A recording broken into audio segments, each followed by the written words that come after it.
बेस्टचे कर्मचारी संपावर गेले त्याचा आजचा पहिला दिवस मात्र 2 दिवस हा संप चालणार आहे। मात्र या दोन्ही दिवशी मुंबईकरांचे मात्र प्रचंड हाल होत आहेत, कारण आज सकाळपासूनच कामावरती जाणारे जे कर्मचारी आहेत ते बस स्टॉपवरती जमा होत आहेत, कारण बस येत नाहीयेत, त्यांना माहित सुद्धा नव्हतं।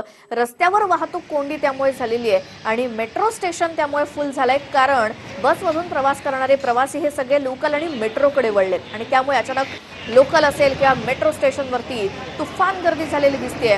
बेस्टच्या बसेसचा संप असल्यामुळे त्याचे परिणाम काय आहेत ते आपण दोन्ही दृश्यात पाहतोय।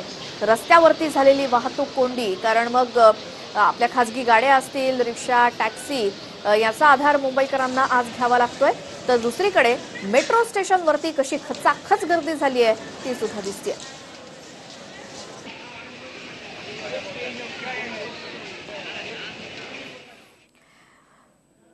तर बेस्टचे कर्मचारी मध्यरात्रीपासून संपावर गेल्यानं मुंबईत बेस्ट सेवा पूर्णपणे ठप्प झाली आणि बेस्टच्या संपाचा परिणाम चेंबूर सांताक्रूज लिंक रोडवरती झाला। चेंबूर सांताक्रूज लिंक रोडवर मोठ्या प्रमाणात वाहतूक कोंडी झाली, त्याची ही दृश्य आहेत। सकाळी कामावर निघालेल्या मुंबईकर चाकरमान्यांचे मात्र चांगलेच हाल होत आहेत। तिकडे बसेस बंद आहेत, मात्र सगळी वाहनांची गर्दी रस्त्यावरती झाल्यामुळे सुद्धा चेंबूर सांताक्रूज लिंक रोड सुद्धा जाम झालाय।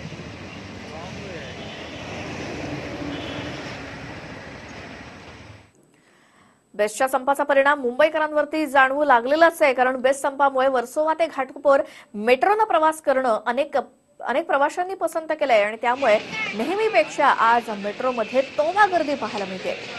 या संपामुळे प्रवाशांची गैरसोय होऊ नये म्हणून मुंबई मेट्रो वन कंपनीकडून सकाळपासूनच मेट्रोच्या अतिरिक्त फेऱ्या वर्सोवा ते घाटकोपर मार्गावरती सोडण्यात गेल्या।